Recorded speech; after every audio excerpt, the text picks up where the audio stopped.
안녕하세요, 김원준입니다. 어제 YTN의 보도에 따르면 한 아파트 주민이 자비로 경비실에 에어컨을 설치해 줬는데 관리사무소가 반대해서 에어컨을 못 켜고 있다고 합니다.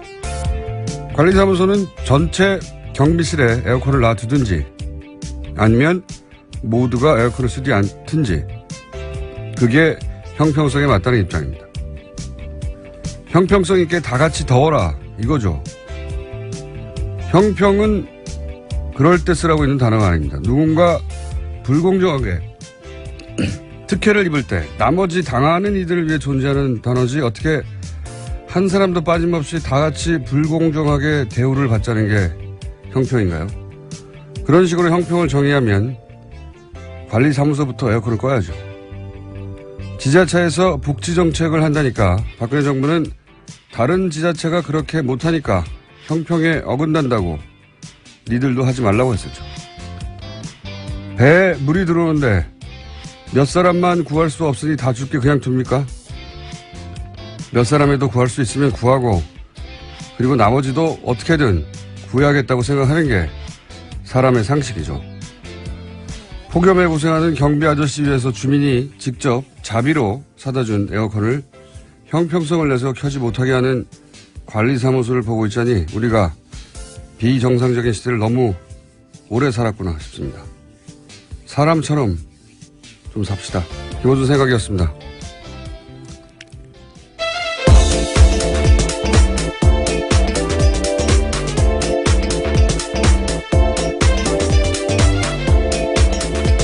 시사인의 김은지입니다. 제가 오프닝을 하다가 바람이 샌 적은 있었지만 기침이 갑자기 올라온 건 처음이었나. 힘내십시오. 기침을 그냥 할 걸 그랬어요. 네, 삼키느라 힘들었습니다. 자, 첫 번째 뉴스는요? 네, 북한이 대륙간 탄도미사일에 탑재할 수 있는 소형 핵탄두 개발에 성공했다고 미 정보 당국이 결론 내렸다는 소식입니다. 워싱턴 포스트 보도인데요. 미 국방부 산하 국방정보국이 지난달 북한 핵개발 프로그램에 대한 기밀평가를 이처럼 했다라는 겁니다. 또 미 정보당국은 북한이 최대 60기의 핵무기를 보유한 것으로 추산했는데요. 하지만 미국 최고의 핵 전문가 중 한 명으로 꼽히는 시그프리드 해커 박사가 워싱턴 포스트와 인터뷰에서 이에 대해서 비판했는데요. 과대 선전은 아주 위험하다라면서 이번 보고서에 대해서 비판한 겁니다. 적대적 공성관계라는 얘기가 있죠, 원래. 과거 우리 보수 정권이 툭하면 이제 북한 위기를 꺼내서 국내 문제를 덮었지 않습니까? 예. 서로를 적대하지만 서로를 위해 서로가 꼭 필요한 그 관계를 적대적 공생관계로 하는데 지금 트럼프는 북한이 고마워요. 생각해 보시면 이 일이 있기 직전까지 트럼프와 관련된 모든 뉴스는 다 사위, 아들, 딸, 러시아, 탄핵 이 뉴스였어요. 다 들어갔습니다 지금. 얼마나 고맙겠습니까. 그리고 미국의 군산 복합체들도 고맙죠. 예. 그쪽은 전 세계 긴장을 먹고 사는 그게 무기가 더 팔리니까. 그런 면에서 이제 미국의 최고의 핵 전문가가 뭐 60기를 보유하고 있다. 뭐 이런 식으로 정부에서 말하니까. 과대선전. 여기서는 과대선전은 미국의 과대선전 말을 합니다. 과대선전은 위험하다고. 과장하지 말라는 거죠. 예. 여하간 미 정부군 트럼프 대통령이 말하는 걸 고지고대로만 받아들여서는 안 된다. 거기도 다 계산이 있는 거죠. 발언 하나하나에. 관련 뉴스가 근데 좀 많겠죠, 오늘? 예. 네, 관련 보도 나오니까요. 도널드 트럼프 미국 대통령이 입장 냈습니다. 관련해서 기자들이 질문하자 대북 경고 메시지를 쏟아낸 건데요. 미국을 더 위협하다가는 전혀 경험해보지 못했던 화염과 분노에 직면할 거다라는 메시지를 냈는데요. 뿐만 아니라 화염과 분노란 단어를 계속해서 쓰면서요. 무력이라는 단어도 덧붙였습니다. 화염과 분노, 노골적으로 이야기하면 지금껏 세계가 경험해보지 못했던 무력과 마주할 거다라는 건데요. 이에 대해서는 북한의 불바다 위협을 영어식 표현으로 받아쳤다라는 해석도 있긴 합니다. 저는 다르게 생각합니다. 왜냐면은 화염과 분노라고 하니까 이거 불바다를 이렇게 번역했나? 이렇게 이제 우리가 생각하는 거고요. 그게 아니고요. 영어로 해놓으면 금방 알 수 있어요. Fire and Fury거든요. 이거는 뭐랄까요? 두 가지 측면인데 하나는 미국에서 예전에 그 이라크 전쟁할 때 샥앤오라고 네. 군사 작전을 두 단어로 요약해가지고 그렇죠. 표현하는 뭐랄까 일종의 스타일이 있어요. 그때는 이렇게 표현했고 자기도 뭔가 표현하고 싶은 거죠. 표현하고 싶은데 둘 다 F가 들어갔잖아요. 파이어 피글이 우리 라임을 맞추는 건가요? 예. 그런 면도 있고 마음에 든 겁니다. 이 단어가. 근데 이 단어 자체는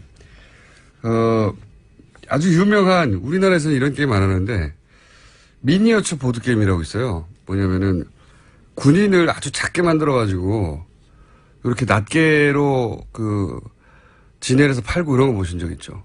네, 미니어처가 그런 네, 것들이니까요. 미니어처. 근데 네. 그 미니어처의 주인공이 군인인 경우가 많죠. 그게 이제 기원이 있어요. 미니어처 보드게임이라는 게 있어요. 우리는 그런 걸 안 하는데, 이렇게 보드를 놓고 군인을 작게 만들고 포도 막 만들고 기지도 만든 다음에 룰을 정합니다. 룰을 정한 다음에 자기들끼리 싸우는 거예요, 막. 그러니까 PC 게임에 오프라인 버전인 건가요? 그게 먼저 있었던 거죠. 네. 네. 그게 이제 그래서 시나리오도 막 나오고 룰집도 나오고 막 그러거든요. 아주 유명한 게임인데 그게 이름이 Fire and Fury예요. 네.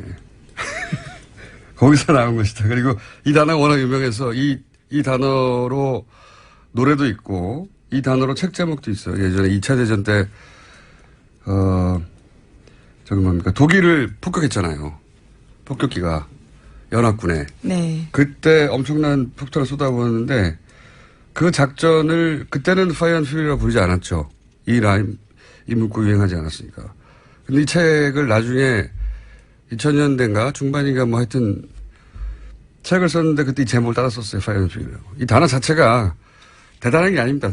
유행하는 단어예요. 그 유명한 관용구다라는 취지의 네, 근데 이제 말씀이시죠? 골라낸 거죠. 멋있게. 네. 뭐 그렇게 멋있진 않습니다. 약간 예. 그렇고요. 이제 말잔치를 하고 있는 겁니다. 말하자면 제가 이 이야기를 길게 한 이유 중에 하나는 말잔치를 하고 있는 거예요. 서로. 그러면서 가장 효과적으로 머릿속에 꼭꼭 박힐 자국민에게 단어를 선택하고 있는 중인 거죠. 파이어 퓨리 하면은 탁탁 박히는 게 있거든요. 자, 그렇고요. 다음 순요. 네, 이와 같은 트럼프 대통령 반응이 나오자요. 북한도 반응을 했습니다. 괌을 직접 공격하는 대상으로 지목한 건데요. 북한 전략군은 김정은이 결단 내리면 미사일을 임의시각에 동시다발적으로 연발적으로 시행할 거다라면서요. 미국이 일컫는 예방전쟁이라는 선택권이 미국에만 있냐라고 주장했습니다. 이 핵의 공포의 균형이라고 하는데 지금 이제 북한과 미국이 하고 있는 건 이제 존심의 균형이죠. 존심의 균형. 예. 서로. 자존심의 균형을 맞추고 있는 중입니다. 말싸움하면서. 그래서 뭐 괌이 선택된 이유는 아마도 이제 거기 사드가 있기 때문이겠죠. 동시다발로 때리겠다는 것도 사드가 이렇게 동시다발 연발로 쏘면 막을 수 있냐? 뭐 이런 도발이기도 하고. 동시에 우리 언론이 보도를 해줘야 되는 내용은 뭐냐면 사실은 어제 하루 종일 포털에서 거의 이 괌 포위 사격 그다음에 뭐 하얀 분노 이 얘기만 했는데 실제 훨씬 더 중요한 거는 동시에 이러면서 북한이 거의 3년 가까이 억류하고 있던 캐나다 국적 그 임현수 목사입니다. 네, 목사. 네.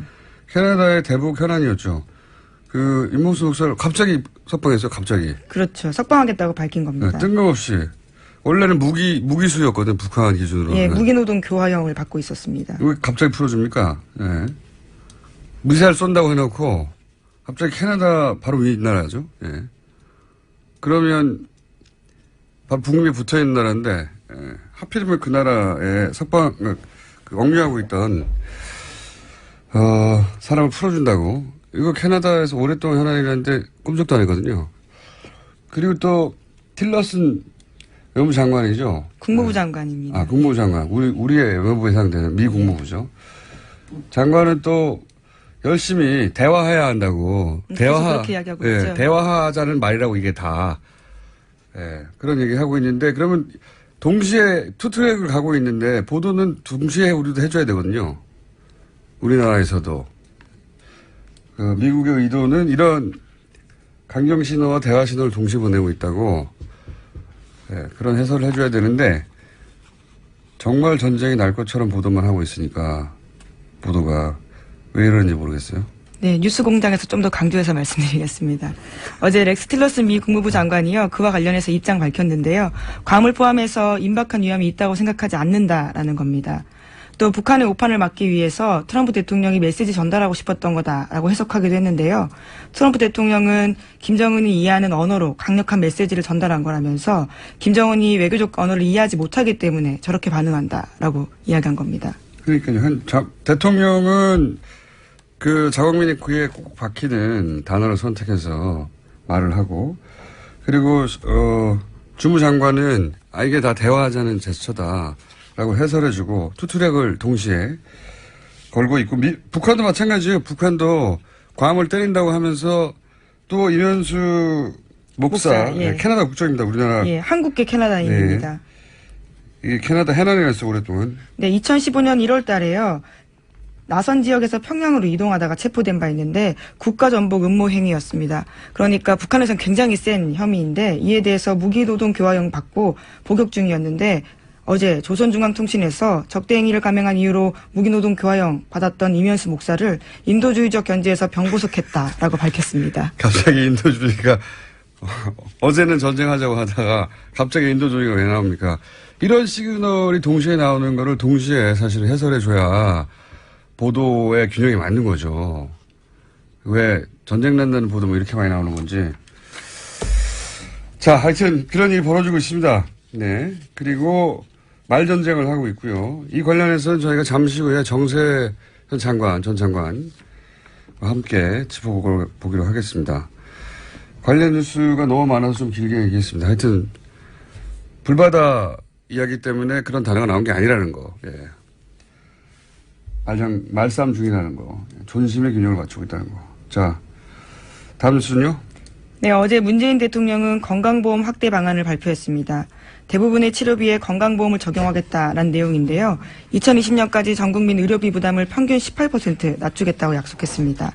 그러니까 미용이나 성형처럼 명백하게 보험에서 제외되는 항목 외에는 모두 건강보험 적용하게 된다라는 건데요. 4대 중증 질환에 한정된 의료비 지원 제도도 모든 중증 질환으로 확대하겠다라는 겁니다. 이게 좀 사실은 오랫동안 많은 대선후보의 공약이긴 했어요. 예, 그렇죠. 한 번도 실현된 적이 없어 그렇지. 네, 지금 리얼미터에서 들어와서 굉장히 시끄럽게 앉고 있네요. 오늘 리얼미터 미니가 있거든요. 조용조용히 할 것이지 이렇게 시끄럽게 앉으면은. 자, 우리 보험제도가 유럽에 비해서는 되지만 미국에 비해서는 뭐 몇십 년 앞섰거든요, 사실. 예. 이 분야 미국은 참 미개합니다, 보험제도. 국민보험제도에 있어서는. 미개란 단어를 쓰셔도 괜찮아요. 미개해요, 실제로. 거기서. 이런 정도의 그 국민소득 수준과 흔히 말하는 선진국 중에 이런 보험제도를 가지고 있는 나라가 없어요. 근데 워낙 거기는 사보험 회사들이 막강하고 로비스트들이 그렇죠. 막강하기 때문에 오바마 대통령도 결국 오바마 케어라고 하는 아주 반쪽짜리밖에 못했죠. 그것도 지금 미국에서도 그건 지금 뒤집으려고 하고 트럼프는 있습니다. 다시 백하려고 하는 것이고 거기는 환자에게는 헬이죠, 헬 정말로. 여하간 이렇게 해주면 좋은데요, 정말. 예. 미용과 성형 외에는 예를 들어서 뭐 암이든지 중증 같은 경우에 감기는 되는데 암이 안 돼서 문제다 이런 게 핵심이었잖아요. 보험제도 문제 우리나라에선. 이렇게 해주면 참 좋은데 재원을 어떻게 할 거냐. 네. 이 재원을 어떻게 할 거냐를 제대로 설명해주고 그리고 그게 문제가 없다면 만세죠. 이런 거는 진짜. 예, 우선 어제 정부가 밝힌 바로는요. 건강보험 누적 흑자 일부와 국가재정으로 감당하겠다라는 건데 또 계속해서 세금과 관련된 정책도 나오고 있습니다. 알겠습니다. 저 리얼미터 옆에 앉아서 부실부실 거리고 있으니까 빨리빨리 진행하죠. 자, 제목 중심으로 좀 훑어보겠습니다. 네, 국세청이 부동산 탈루 혐의자 286명에 대해서 세무조사 나섰습니다. 다운계약서 작성, 변칙증여 등 혐의가 의심되는 사람들한테 전국 동시에 세무조사하겠다라는 겁니다. 네, 소위 파리 부동산 대책의 후속인 거죠. 예. 이제 안 팔면 되지 않느냐 이런 반응에 대해서 그래? 그러면 뭐 당장 소득원도 없는데 주택을 이미 3채 이상 갖고 있다든가 뭐 아니면 분양권을 팔았는데 양도소득세가 전혀 없다고 신고했다든가 뭐 이런 의심스러운 사례들 골라서 탈루한 거 아니야? 라고 국세청이 흔히 말하는 털기 시작한 거죠. 예. 근데 뭐 원래 내야 될 것들을 안 낸 거니까요. 무섭겠습니다. 수 있죠. 네. 이렇게 돼서 걸리면 부동산은 덩어리가 커서 한 번 걸리면 몇백만 원이 아니라 몇 억 단위로 세금을 수익당할 수 있거든요. 예. 집 한 채가 날아가는 거죠. 이런 식으로 하면. 김상조 위원장이 그랬지 않습니까? 정부 정책에 정하지 말라고. 예. 지금은 정하면 안 되는 시기입니다. 자, 부동산은 그렇고요. 예. 다른 뉴스는요? 네, 또 종교인 과세 관련해서는요, 또 유예될 수도 있다라는 논란이 있는데요. 예정대로라면 내년 1월 1일부터 종교인도 소득세 내는 대상이 됩니다. 하지만 김진표 의원이 이 시기를 2020년까지 미루는 소득세법 개정안 발의했습니다. 국회의원들 중에 개신교도들 중심으로 김진표는 특히 대표적이죠. 예, 관련해서. 종교인 과세 문제는 저희가 별도로 다룰 만한 덩어리의 뉴스라서 짧게만 언급하자면 성경에도 나와 있어요. 가이사의 것은 가이사에게. 예. 세금을 내야 됩니까? 라고 예수에게 묻자. 가이사의 것은 가이사에게 주라고 세금 내라는 얘기입니다. 예. 성경에 그런 말이 있습니다. 다음에 다루기로 하고. 자, 다음 뉴스는요? 네, 검찰이 국정원의 민간인 댓글 부대 자료 공식 요청했습니다. 그래서 이번 주 중으로요, 자료가 넘어갈 것으로 보이는데요. 관련해서 특히 국정원 예산 부분에 검찰이 집중해서 보겠다라는 겁니다. 이건 의미가 있네요. 물론 뭐 예산을 국정원에 설마 다 넘기겠습니까만은 어쨌든 국정원의 예산을 들여다보는 첫 케이스가 될 수 있으니까 10분의 1만 넘긴다고 하더라도 뭐 혹은 100분의 1만 넘긴다고 하더라도 의미가 크네요. 이건. 국정원 예산은 사실은 국회의원 일부 그것도 문 닫고 비밀 발설하지 않는 전제하에 큰 덩어리로 들여다볼 수 있었을 뿐 세부적으로 들여다볼 수 없었거든요. 그러다 보니까 문제점들이 많았습니다. 불법적으로 전용되는 경우가 많아서요. 그러니까요. 자, 이제 한두 개 정도를 풀면 끝날 것 같습니다. 예. 네, 오늘 국민의당 827 전당대회 후보 등록이 시작됩니다. 오늘 11일까지 후보 등록 마감하고요. 또 이제 전당대회가 시작됩니다. 그렇군요. 여기서 안철수 후보가 대표가 되지 못하면 큰 문제죠. 예, 안철수 후보 자신에게. 국민의당에게도 큰 위기가 닥칠 수 있고. 대표가 된 이후에도 쉽지 않습니다. 제가 보기에는. 그런데 뭐 그건 저희가 걱정할 일은 아닌 것 같고요. 예. 다음 뉴스는요. 하나 정도 더 하면 끝날 것 같은데요. 예, 박지원 의원이요. 또 관련해서 폭로한 게 하나 있는데요. 19대 대선 당시에 안철수 국민의당 후보와 유승민 바른정당 후보 간에 단일화 논의가 있었다라는 겁니다. 이에 대해서 유승민 후보는요. 부인했습니다. 단일화 후보 자체가 없었다고 했습니까? 아니면 단일화 후보 단일화 후보 논의 자체가 없었냐? 아니면 논의는 있었지만 그런 말은 한 적이 없다. 그 어떤 말도 들은 적이 없고 한 적도 없다라는 겁니다. 아예? 예. 김무성 의원은 반응은요? 김무성 의원 같은 경우에는요, 자신은 관련해서 그런 말을 박 의원에게 전한 적이 전혀 없다라면서 박 의원이 자기에게 들었다면서 소개한 유승민 의원 발언은 사실무근이다라고 했습니다. 다만 만난 거는 맞는데 그렇죠. 단일화 논의를 한 거는 맞는데 유승민 의원이 단일화 할 거면 햇빛 정책, 대북 정책을 버리고 사과해라. 예, 국민의당 이럴 수는 없죠. 예. 그러면 자신이 탈당해준다 이렇게 해야겠다는 겁니다. 박지원 대표는 바른정당이 그걸 요구한다면 그렇다면 내가 햇볕 정책을 추진하는 당사자라고 할 수 있는 박지원이 내가 탈당해 주겠다. 그러면 단일화 되겠느냐. 이런 말을 주고받았다는 거예요. 그때 당시에. 박지원 전 대표의 주장입니다. 물론. 예. 방송에 대고 한 이야기고요. 여기에 대해서 이제 코멘트를 한 거죠. 여기서 이제 디테일한 내용들은 갑론을박하고 있는데 어쨌든 만나서 안철수 유승민의 단일화를 얘기를 했다는 것은 사실로 밝혀진 셈이네요. 예, 김무성 의원이 그에 대해서는요, 주호영 의원까지 같이 만난 적이 있다라고 밝혔습니다. 네, 한 번 만난 적이 있다라고 하는 것이고 박지원 대표는 여러 번 만났다고 하는 거 주장하고 있는 것 같은데 횟수는 중요하지 않고 단일화를 하려고 했다. 예. 알겠습니다. 박지원 대표 한번 모셔봐야 되겠네요. 자, 바로 이어서 부시럭거리는 리얼미터 권수정 시장 나오셨습니다. 안녕하십니까. 참 저희가 관련해서 박지원 대표는 월요일날 잡아놨군요. 예, 이미 월요일날 물어보기로 하겠습니다. 자, 권수정 실장님? 네, 안녕하십니까. 네, 인사드렸습니다. 자, 그러면 대통령 지지율부터 대통령 지지율, 그리고 정당 지지율 짚어보겠습니다. 저희가 유일하게 주 중에 짚어보는, 예, 지난주에, 북한의 미사일 발사, 여파 때문에 좀 빠졌죠. 이번 주에도 아주 소폭 하락세입니다. 8%포인트 소폭 하락했고요. 71.7%의 긍정평가가 나왔습니다. 부정평가는 21.5%였고요. 아시다시피 지난주 주말에 유엔 안보리 대북 제재 관련 보도가 상당히 많이 나왔습니다. 그리고 한중 외교장관 회의가 좀 무례한 측면들 때문에 논란이 많이 되었었고요. 그리고 뭐 이렇게 북한 미사일 발사하면 보통 진보 정권의 지지율이 좀 떨어지는 편입니다, 항상. 예. 그리고 월화 한 이틀 동안은 그 자유한국당 비롯해서 바른정당, 야3당이 그 현 정부의 대북 정책에 대해서 좀 일관되게 이제 공세를 좀 취하고 있는 상황이고요. 많이는 빠지지 않았지만 소폭 하락한 이유가 바로 이제 북한 미사일 발사로 이후에 계속 이어지는 이러한 여진들 때문이 아닌가 싶고요. 반면에 수요일 날에는 일간 집계에서는 73.7%로 반등을 했습니다. 어제도 반등을 했어요. 예, 지난주 주간 집계가 72.5%였는데 지난주 주간 집계보다 높았던 거죠. 이건 아무래도 현 정부가 대통령이 공식적으로 사과한 거는 제가 잘 기억이 나지 않는데요. 아시다시피 가습기 살균제 피해자들을 청와대에서 모셔서 공식적인 사과를 했습니다. 이 부분들이 보도나 이제 SNS 통해서 많이 여론의 주목을 받았고요. 이 요인이 아닌가 싶습니다.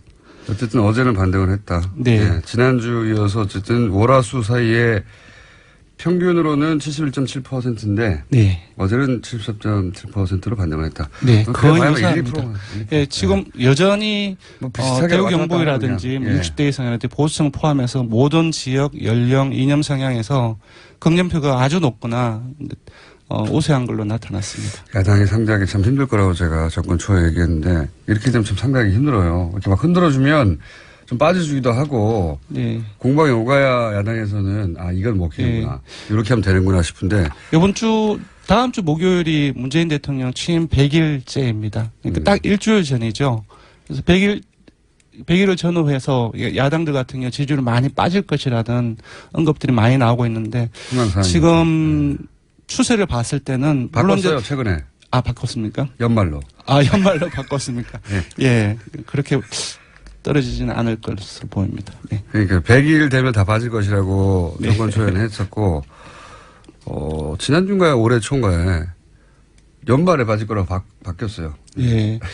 지금 뭐 나중에 한번 얘기될 수 있었겠지만 개혁이 여러 춤척되면서 이해관계자들이 갈리고 그러면서 빠지는 측면이 있지만 또 개혁으로 다시 지지율을 반등시키는 모습들이 요즘에 조금씩 나오고 있습니다. 그래서 많이는 빠지지 않을 것 같습니다. 사실 이 100일 가까이 됐을 때 70% 지지율이라는 건 있을 수 없는 지지율인데 여기서 앞에 6점 바뀌어도 정권이 망하는 듯이 보일 것 같아요. 60%도 박근혜 정권 때는 도달한 적이 없는 수치인데. 있긴 있는데 그런 기간들이 상당히 짧았죠. 초반에 이게 있었어요. 네. 생각해보니까. 자, 하여튼 그렇습니다. 당내 대통령 지지율은 그렇고요. 정당 지지율은 어떻습니까? 정당 지지율은 아무래도 문재인 대통령하고 여당 지지율은 좀 같이 연동되는 측면들이 상당히 많습니다. 따라서 민주당 같은 경우는 지난주 주간 집계 대비 1.5%포인트 내려서 41.9%가 나왔습니다. 주로 경기 인천 PK, TK 이 정도로 해서 보수층에서 많이 빠졌는데요. 아무래도 문재인 대통령이 소폭 하락한 것과 동일한 이유에서 빠진 것으로 보입니다. 여기도 한 1% 빠진 거네요. 네. 50.1 뭐 이러다가 49.1 뭐 이런 식으로. 네. 그다음에 국민의당을 한번 본다면 국민의당은 3위로 올라갔다면서요. 예, 지난주에 한 지지난주에 5%대 초반에서 지난주에 6.9%까지 올랐거든요. 지난 주말에 안철수 전 대표 당대표 출마 예, 지난주 수요일 날에 출마 선언을 공식적으로 선언을 했고 5월 화수 3일 동안 지난주는 계속적으로 올랐습니다. 올랐는 원인이 뭐냐면은 19대 대선에서 안 후보에게 투표를 한 사람들 중에서 그 이전에는 한 24% 정도가 국민의당을 지지했었는데 5월 화수 3일 지난 동안에 무려 한 39%, 40%까지 결집을 했습니다. 근데 그러니까 안철수는 지지했지만 국민의당을 따로 지지하지는 않았던 그런데 이제 한 3일 동안에 당대표 출마 선언하는 과정에서 올랐는데 아시다시피 주말을 경과하면서 또 어제까지도 계속 당대표 출마 논란이 당내에서 계속 되지 않았습니까? 그 이후에 다시 이 19대 대선은 안 후보 투표 후보자층이 조금씩 다시 또 빠지고 있습니다. 아하. 그래서 지금 이제 국민의당 같은 경우는 이번 주 주중에서 1.5%포인트 내린 5.4%로 다시 내렸는데 바로 금방 언급해드린 그 이유인 것 것으로 보이고요. 다시 오차 범위 내이긴 하지만 최하위로 밀려났습니다. 그렇기 때문에 안철수 대표의 명분이 좀 떨어지는데 본인이 나와야 지지율이 올라갈 수 있고 네네. 결집시켜서 네. 이 국면을 벗어날 수 있다고 했는데 다시 최하위가 됐네요. 네. 5.4%. 물론 이건 주중. 예. 주중입니다. 주중 잠정 집계입니다. 네. 목금토 그러니까 목금토 하면 또 달라질지도 모르겠죠. 네네. 다시 최하위가 됐다 국민의당이. 네. 5.4%. 안철수 대표가 당대표 출마 선언하기 전의 수치로 다시 돌아갔네요. 거의. 예, 그렇습니다. 다른 정당은 어떻습니까? 예, 한국당 살펴보면 한국당은 올랐습니다. 1.1%포인트 오른 17.6%이고요. 2주째 상승세를 보이고 있습니다. 기억하실지 모르겠지만 전술핵 배치 추진을 당론으로 한이 많이 하고 있는 상황이고요. 문재인 정부의 대북 정책의 비판 공세를 높이고 있습니다. 아무래도 좀 반사이기 성격이 있는 것 같고요. 미사일 가장 오른쪽에 있는 분들이 어쨌든 한국당 쪽에 표를 두고 있다는 얘기죠. 지지를. 예, 정의당하고 바른정당도 공이 올랐습니다. 정의당은 1.1%포인트 오른 6.8%로 3위로 오차범위 내이긴 하지만 3위로 올랐었고요. 바른정당 역시 올랐습니다. 0.6%포인트 오른 6.4%로 다시 6%대를 회복했습니다. 그렇군요. 네. 오늘은 시간이 없어서 못 다룰 것 같은데 리얼미터하고 갤럽하고 가장 큰 차이가 나는 부분이 갤럽이 이제 주말에 발표되지 않습니까? 네, 그러다 보니까 그렇습니다. 항상 비교가 되는데 바른당, 다른 정당들은 뭐 큰 차이가 없다고 보여지는데 네, 한국당과 바른정당의 지지율 차이가 네. 리얼미터하고 가장 큰 차이가 있어요. 네. 갤럽에서는 두 당의 차이가 거의 없거나 맞습니다. 붙었거든요. 네. 근데 리얼미터에서는 아직도 한 10% 가까이 차이가 나는 걸로 나오니까 이거 다음 시간에 한번 짚어주십시오. 예. 원인에 대해서. 그러니까 한국갤럽과 같은 상황이면 보수층이 거의 와해된 상황이라고 보면 되는데요. 나중에 한번 봐야 될 것 같습니다. 네. 자, 마지막으로 저희만 하는 이번 주 현안 조사. 이번 주는 뭘 했습니까?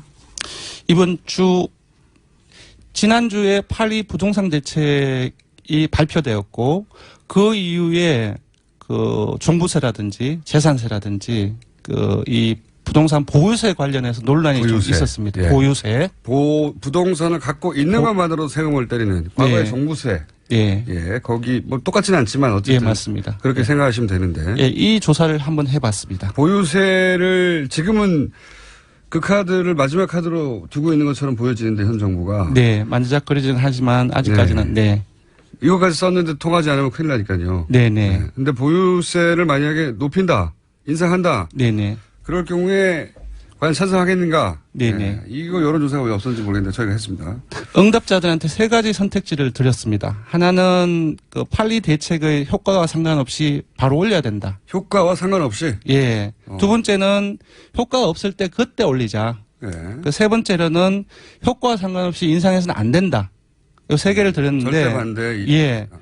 첫 번째가 가장 많이 나왔습니다. 즉각 인상안이 41.8% 응답이 나왔습니다. 그 다음도 반대보다는 효과 없을 때 그때 올리자. 조건부 인상이죠. 25.8%로 나왔고요. 70%가 가까이 되네요. 예. 효과와 상관없이 안 된다 인상은. 이 응답은 20.6%가 나왔습니다. 네. 68%가 70% 육박하는. 야. 예, 인상으로 보면은 조건부 이상이든지 아니면 적각 인상이든지 인상이니까 합치면 한 70% 육박을 하고 한 3배 이상이 반대보다는 많습니다. 그래서 지금 잠시 보면 지금 이 보유세 문제는 지금 판리 부동산 대책이 투기 근절이라든지 주택값 안정화라든지 이 부분에 목적을 하고 있는데 지금 유권자들 같은 경우는 단순히 부동산 보유세 문제를 이 목적에 하나지 않고 있는 것 같습니다. 그러니까 돈을 많이 버는 사람들은 많이 내고 그리고 돈을 적게 버는 가난한 사람들은 좀 적게 내는 어떤 조세의 형평성 차원이랄까요. 이런 부분으로 접근을 하고 있기 때문에 이 부동산 보유세 문제의 적극 찬성 인상해야 된다는 의견이 높게 나온 것 같습니다. 조세 정의 차원에서 보는 거고요. 네네. 예, 참여정부 때 10년 전에는 예. 종부세에 해당되는 사람들이 5%도 안 됐는데. 맞습니다. 예. 그때는 831 부동산 대책이라든지 또 그때도 마찬가지로 그 종부세 문제가 세금 폭탄 프레임들이 가동이 되어서 먹혔죠 그때. 예, 그때는 먹혔는데 지금은 이러한 저간의 상황을 보면은 안 좀 먹히겠네. 그때 세금 폭탄 프레임이 막히기 힘든 상황이 아닌가 그렇게 보입니다. 먹히기 힘든 상황이라고 해주십시오. 예, 먹히기 힘든 상황이 아닌가 싶습니다. 이것도 예상되네요. 네네. 대통령 지지층하고 비슷하게 겹치는 지난번 사드하고 지난주하고 비슷하게. 어쨌든 70% 가까이 보유세를 찬성하고 있다는 것은 예상과 다른 결과였습니다. 네네. 자, 여기까지 하겠습니다. 이름이 예, 됐습니까? 조사 개요를. 조사 개요. 예. 네. 사실 대통령하고 정당 지지율 조사만 불러드리면 되는데요. 짧게 불러드리겠습니다. 이번 대통령 정당 지지율 조사는 TBS 의뢰로 전국 19세 이상 성인을 대상으로 8월 7일부터 9일까지 3일간 조사했습니다. 전화 면접하고 자동응답 혼영으로 실시했고 35,284명에게 통화를 시도해서 최종 1,531명이 응답을 완료했습니다. 응답률은 4.3%, 표본 오차는 95% 신뢰 수준 플러스 마이너스 2.5%포인트입니다. 지금부터 건설적으로 시작하겠습니다. 감사합니다. 고맙습니다.